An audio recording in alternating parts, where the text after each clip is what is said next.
All right, guys, welcome back to the channel. Jared at 3Cs. So we're always trying to help customers get the most value out of what they're doing. And we've actually been using these lights for quite a while. It's been about a year now. So these are right off Amazon. So these are the Nite Light Bars. This is a 12-inch that we use in the back. I'll put the links in the description below because this one was like under 40 bucks for the rear. And then the front one was under 60. It was like 50 something. So it's a good value. It's hard, you know, you go in the Western Power Sports and Parts Limited books and it's like $200-300 bucks for a light bar. Customers just aren't going to pay for that. So let's jump in and show you how we did this. So here's the 32-inch light bar in the front, and we didn't add anything other than a little bit of wiring from the kit. I'll put a still shot in here showing how all this came with the kit. Right to the roof here, it's got plenty of stability. You'd really have to be ripping on a utility quad. We're not going to be doing that. So, and let's show you what we did. We haven't put it back together yet because I wanted to show all this. So these lights, you want to wire it so key power turns these on, because if you wire all of the stuff right to the battery, these have little in here, and I'll turn the key on now.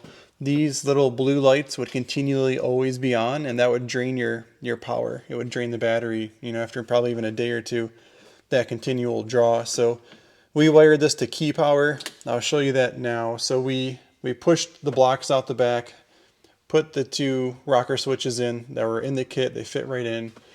And what Tom did here, I'm going to zoom in. This red wire, and because we have two lights, we splice it together. There's a Y right here. Normally you could just get away with just running it straight back, but we cut the wire that was in the Nite Light harness because that would just go back to the power. We cut it and spliced these two together to make a Y. And we found key power, and Tom found key power just back here. So this plug, when you turn the key power on, this is going nowhere. It's a dead end plug. We cut it and we stole the power from here. So whenever he turns the key on, that energizes this, which energizes just the backlighting for these plugs. So that's all that does. The rest of it though is all going to be, you know, the regular wire harness that came with it in the kit. So here's the front one, bouncing off the machine there in the front. We'll turn it on real quick and then I'll walk out front. And you can see how the end of it's pointing my way.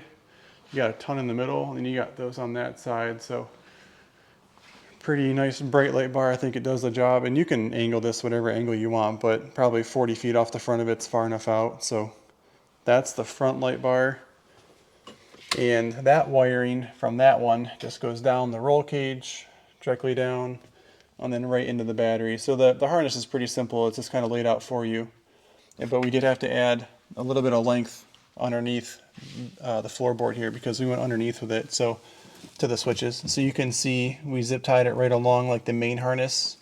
What's nice about the CF Moto is this floor panel comes out, so you can pop this dash piece out and run the wires down underneath, get under the floor, and then they come out right there. So it's easy to do.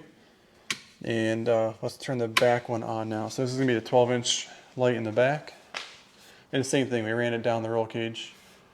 This one's also on a swivel mount, so you can adjust that however you want it.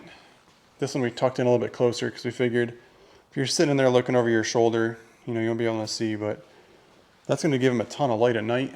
It's just a 12-inch light bar, but it's doing a ton there. So it does have two angled that way, center, and then some angled that way. So maybe more of a spotlight than the front, but kind of concentrates it right there, but it's still going to be a nice wide light there. So here's the boxes they came in. That was the 32 and this was the 12. So just a nice option for you guys to spend under 200 bucks to get you some nice lights on your U-Force. Again, I'll put the description down in the link below.